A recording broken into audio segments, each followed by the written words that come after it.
Welcome to अग्रिमली। Hello everyone, कैसे हो आप लोग? कैसे चल रही है आपकी तैयारी? जीवन में हमेशा आगे बढ़ते रहना चाहिए, चाहे कितनी भी मुश्किलें क्यों ना आएं। याद रखो, सफलता एक दिन में नहीं मिलती, लेकिन एक दिन जरूर मिलती है।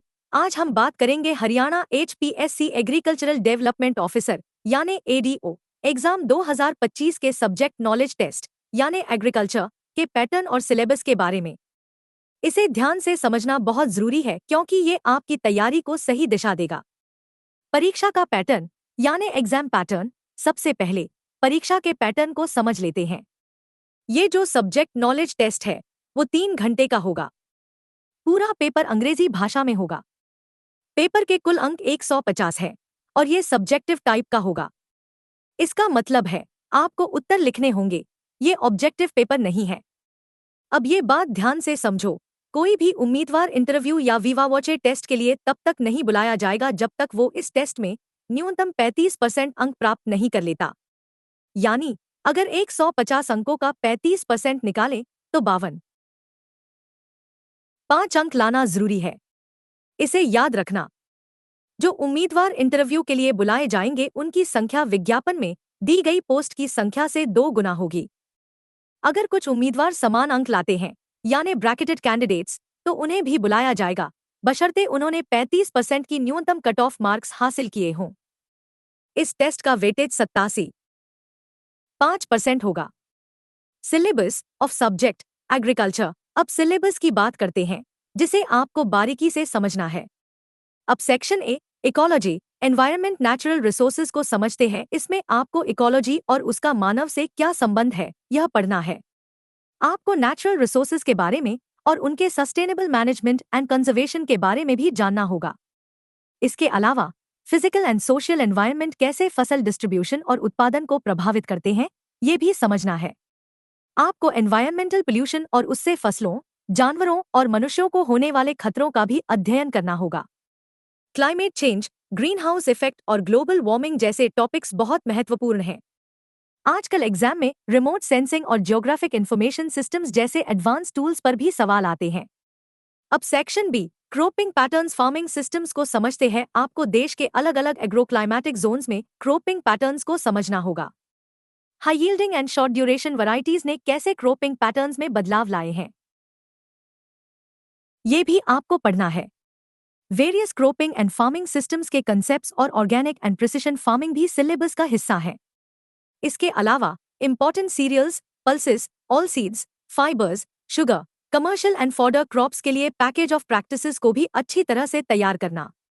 अब सेक्शन सी फॉरेस्ट्री प्लांटेशंस को समझते हैं। इसमें आपको social forestry, agro forestry and natural forest के महत्वपूर्ण फीचर्स और स्कोप के बारे में जानना है। फॉरेस्ट प्लांट्स के प्रोपगेशन और फॉरेस्ट फ्लोरा एंड फौना के कंजर्वेशन पर भी ध्यान देना।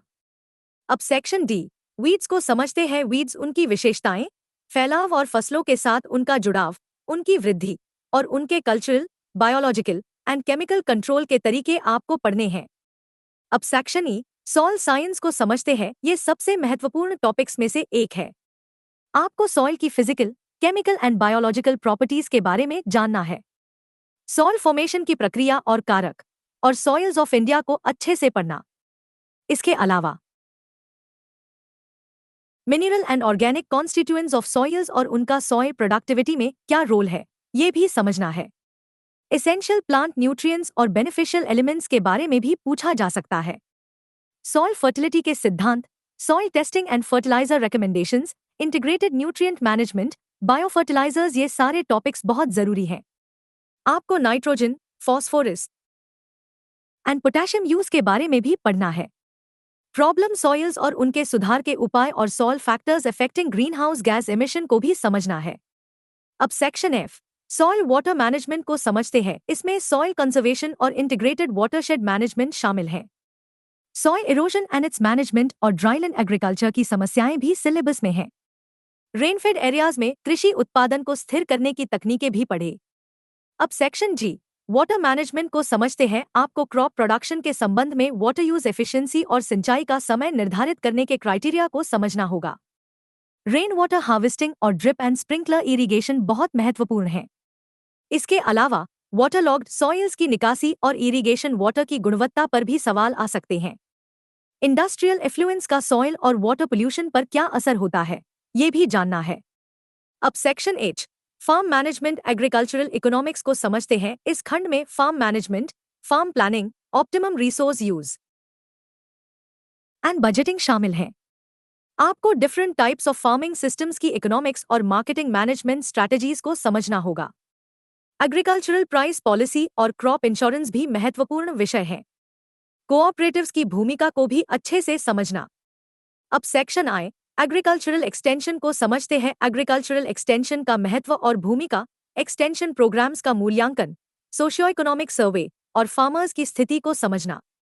कृषि विज्ञान केंद्र यानी के वीके और नॉन गवर्नमेंट ऑर्गेनाइजेशन यानी एनजीओ की ग्रामीण विकास में भूमिका पर भी सवाल आ सकते हैं। अब section J, cell biology genetics को समझते हैं। आपको cell structure, function and cell cycle के बारे में पढ़ना है। जेनेटिक मटेरियल का सिंथेसिस, स्ट्रक्चर एंड फंक्शन और लॉज ऑफ हेरेडिटी भी बहुत जरूरी है। Chromosome structure, chromosomal aberrations, linkage and crossover पर विशेष ध्यान देना। पॉलीप्लॉइडी, म्यूटेशन और उनकी क्रॉप इंप्रूवमेंट में भूमिका भी समझनी है। अब सेक्शन के, प्लांट ब्रीडिंग को समझते हैं। प्लांट ब्रीडिंग का इतिहास, modes of reproduction, selfing and crossing techniques को समझना है। Origin, evolution and domestication of crop plants और क्रॉप जेनेटिक रिसोर्सेज का कंजर्वेशन एंड यूटिलाइजेशन महत्वपूर्ण है। Pure line selection, pedigree, mass and recurrent selections और हेट्रोसिस का एक्सप्लॉयटेशन भी पढ़ना। जेनेटिक इंजीनियरिंग एंड बायोटेक्नोलॉजी का फसल सुधार में क्या रोल है, ये भी आपको पता होना चाहिए। अब सेक्शन एल, सीड टेक्नोलॉजी को समझते हैं। इसमें seed production and processing technologies, seed certification, seed testing and storage शामिल हैं। DNA fingerprinting and seed registration पर भी सवाल आ सकते हैं। इंटेलेक्चुअल प्रॉपर्टी राइट्स यानी आईपीआर और डब्ल्यूटीओ इश्यूज का कृषि पर क्या प्रभाव पड़ता है, ये भी जानना है। अब सेक्शन एम, प्लांट फिजियोलॉजी को समझते हैं। आपको plant nutrition, absorption, translocation and metabolism of nutrients के सिद्धांतों को समझना है। सॉल्ट प्लांट रिलेशनशिप पर भी ध्यान देना। अब सेक्शन एन, फोटोसिंथेसिस मेटाबॉलिज्म को समझते हैं। Enzymes and plant pigments, photosynthesis के आधुनिक concepts, C3, C4 and CAM mechanisms और carbohydrate, protein and fat metabolism आपको अच्छी तरह से पढ़ना है। Photoperiodism, vernalisation, plant growth substances और स्ट्रेस फिजियोलॉजी जैसे विषयों पर भी ध्यान देना। अब सेक्शन ओ, हॉर्टिकल्चर को समझते हैं। प्रमुख fruits, plantation crops, vegetables, spices and flower crops की पैकेज प्रैक्टिसेस को पढ़ना। Protected cultivation, hi-tech horticulture, post harvest technology, value addition और मेडिसिनल एंड एरोमेटिक प्लांट्स भी सिलेबस का हिस्सा है। लैंडस्केपिंग एंड कमर्शियल फ्लोरिकल्चर पर भी ध्यान दें। अब section P, plant pathology entomology को समझते हैं। फसलों, सब्जियों और बागान फसलों के पेस्ट्स एंड डिजीजेस का निदान और उनका आर्थिक महत्व जानना है। Integrated pest and disease management, biological control of pests and diseases और प्लांट क्वारंटाइन मेजर्स पर विशेष ध्यान देना। पेस्टिसाइड्स, उनके फॉर्मुलेशन और मोड्स ऑफ एक्शन भी पढ़े।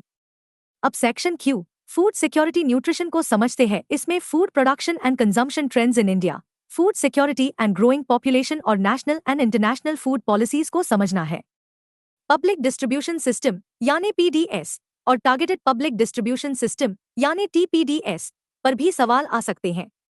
माइक्रोन्यूट्रिएंट डेफिशिएंसी और प्रोटीन एनर्जी मैलन्यूट्रिशन यानी पीईएम जैसे टॉपिक्स भी बहुत जरूरी है।